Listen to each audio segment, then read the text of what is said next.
Hi, lovely to have you here. Welcome to the Electro Revolution channel. My name is Michael and I'm a car and tech enthusiast. In today's episode, we're going to go through the console options and settings of the latest OTA update on the BYD Seal, and we're going to compare them with the older settings. I do hope you enjoy this video. So now we've finished with that, let's go and look at the car settings. Now, of course, we've got the courtesy lights. Now, this seems a different name than the previous version. So that's normal settings that I'm used to. Exterior lighting, that's fine. Intelligent high beam control. The ambient lighting doesn't look too much different. Let's go to locks. The opening height was 100%. I remember I had that on 90%. The last time oh no, sorry, that was the other car. Handle auto fold minutes. Handle auto fold minutes. Not sure what that is on the doors. Maybe what that means is after 5 minutes, if the handles are still open, close them. I like this search feature when you're looking for a function, let's say seat. And there we are. Gives you all the seating information based on the seat keyword. That's pretty good. So you don't have to drill down or look for certain items when you just, all you want to do is just search for them. Audio display. It uses the DIN audio system. Surround with dynamic sound, and I'm used to all of those. It's interesting, you've got the options on the top here and the options on the left. So if I do HUD, that's my heads-up display. The height, of course, it's all adjustable. The heads-up display. Optional display content. The safe ADAS. Interesting. Now, I think what this means is when you've got blind spot detection, it'll actually show it as a red dot on the heads-up display. And of course, the instrument cluster, the range is dynamic. It depends on your driving. How many kilometers it'll actually display on that. That's what that means. The screen, center screen brightness, the clock settings, notifications, broadcast the content, vehicle prompt sound,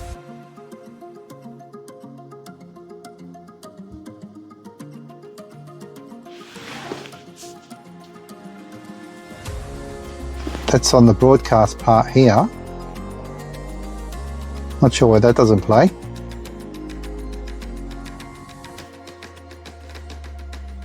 Okay, let's look at the energy. So the regenerative braking could be either standard or high. Our energy consumption. Now, it would be nice for a lot more detail into this area. I wish BYD would do that. The charge and discharge. Charging point immobilizer system.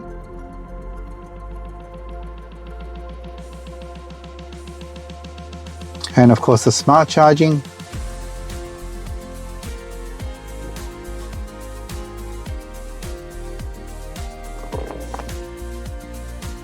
Let's go to the vehicle. Now we've got here what we're used to, the cabin perception, what we saw before, driver attention warning. It monitors the driver's fatigue driving status in real time when the vehicle speed meets monitoring conditions. It's regardless of whether this function is activated or not, the driver needs to be concentrated. Okay. Comfort driving. Now this is an interesting feature right there, that's brand new. Power supply, auto power on and auto power off. What that means is when I unlock the car or I open the door, it's automatically going to power on this system, and we can try that at a later stage. And we can also do power off, which means when we've stopped the car and we're exiting the vehicle, it'll actually auto power off the car. That's another nice feature. The welcome lighting and the auto folding of the side mirrors and the wipers, that's all normal. And this is what I changed before. That's all normal, what we saw before. Remote AC schedule. Now what this essentially does is through the mobile app, if you were to, or through the key fob, on the last item on the key fob, I can show you that at a later stage. The last button on the key fob, you can actually hold that down and it'll turn on the air conditioning in the car before you enter the car.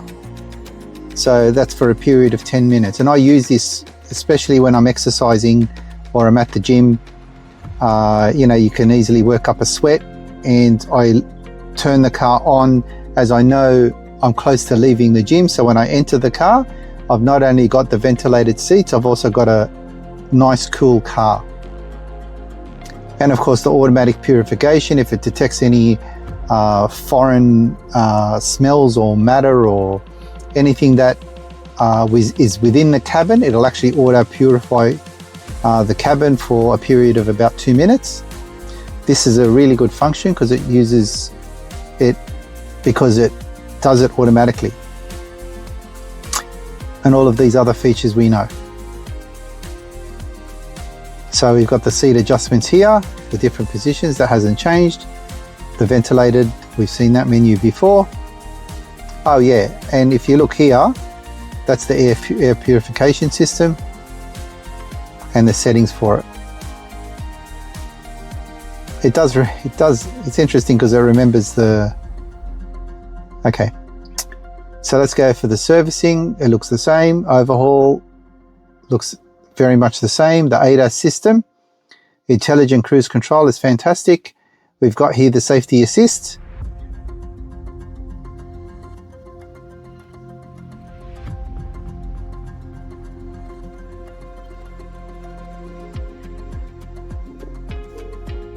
Hard to say if any of this has changed. And of course the parking sensors, definitely the graphics have changed. That's a big bonus.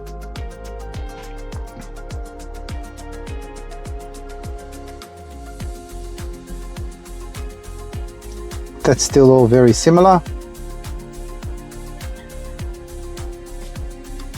And the version details.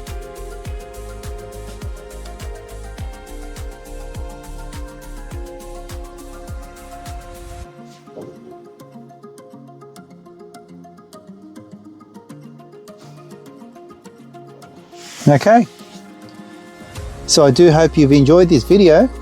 It looks like we've come to the end of it.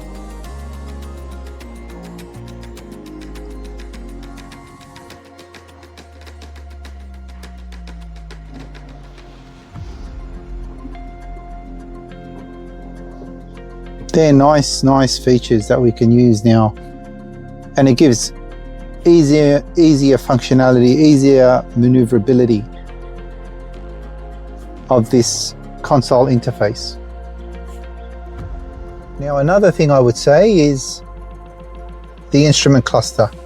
I don't think it's really changed that much. You do have options and menus here, tire pressure,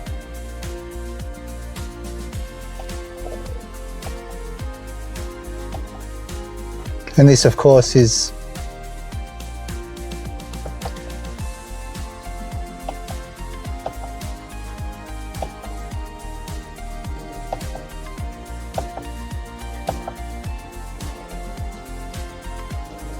we've just got classic and simple.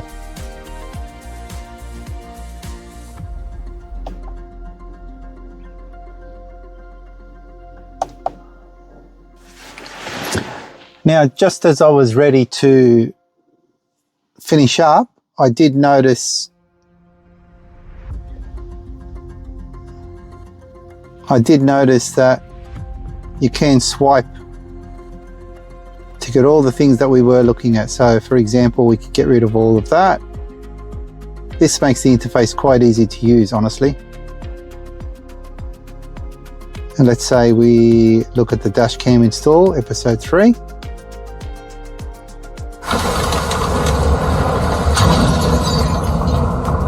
Hi, lovely to have you here. Welcome to the Electro Revolution channel. My name is... Now I didn't know, of course, there'd be subtitles there, but that might be by default.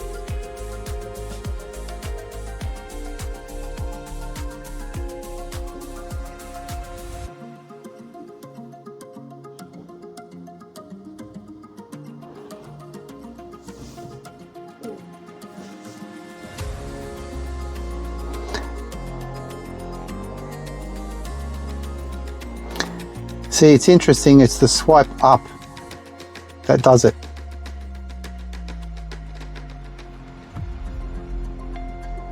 I certainly hope you enjoyed that video.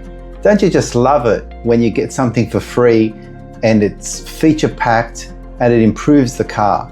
Now, one thing I will mention, which I didn't actually record, but it doesn't matter, like it's important that you actually know this. One of the best features other than the nav system was opening the car and closing it with the car turning itself on and turning itself off. I love that feature.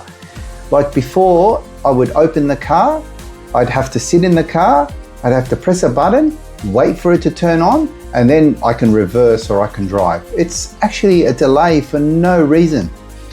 The way this is set up now, and I showed the options before on how to do it, automatic power on and automatic power off. As soon as you open the car, it turns on. It's fantastic, you just sit and drive. It's really, I didn't expect I'd like it that much. I actually love it. And also when you turn the car off, it's very, very similar. You can turn it off, of course, it doesn't make too much of a difference. But let's say, for example, you've got the radio going, you got your music going, you just leave the car, close the door, press the fob button to lock the car turns off. It's fantastic. Anyway, those were the nav system and the power on and off, the auto power on and off. They're the features I love the best.